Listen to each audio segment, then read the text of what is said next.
yan eh. Salamat. Welcome natin pagaling ko. Salamat po. Masaya na ako ng ate pag may nagpapasalamat. Natanggal ko yung pati. Ha? Puso mo. Get well ate. Sige, tanggalin mo niya. Pengi tissue. Ano to? Baka mabagsak yan, maging dalawa yan. Baka dumami yan, mahulog yan. Malaki siya. Tapat ka sa akin.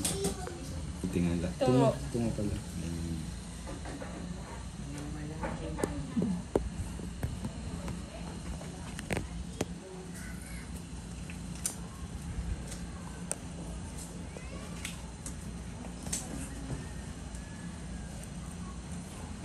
Yung yung pa siya.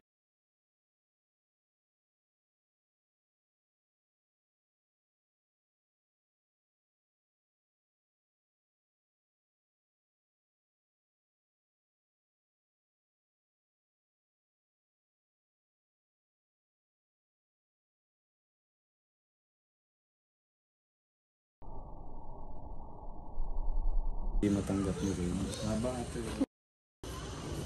Na. Ngayon siya may problema sa schedule.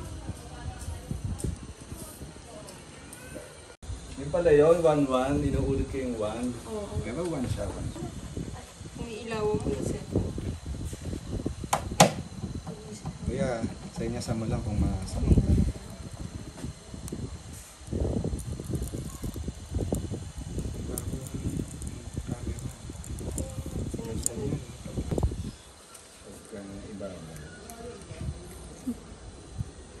Tagat-tagat.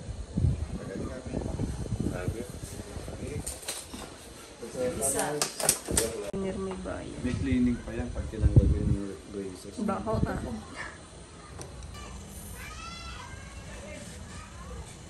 Excuse me.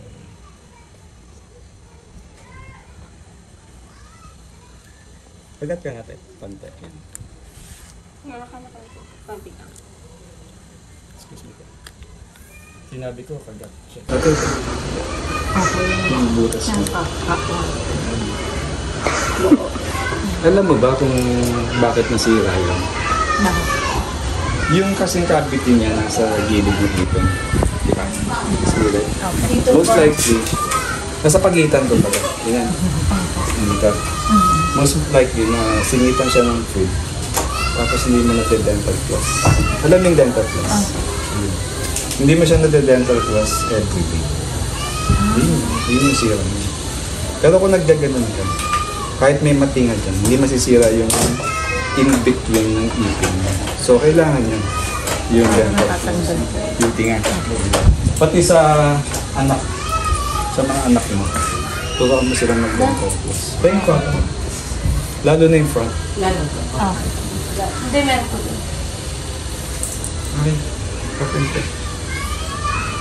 Okay naman, hindi siya magdugo. Pagat ka to.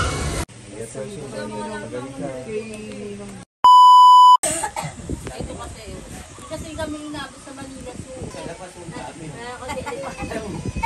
Di ba yan?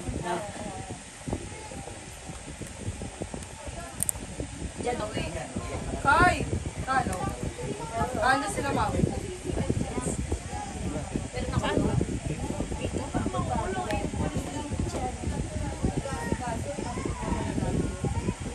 Sidang babagoy mo yung placement.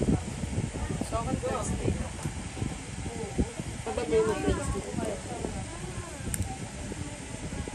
Ikababagoy. Yung pulis na yun. Pwede yung ireklamo na matatanggal pa nga. Pero sumama ko sa inyo. Yes, sir.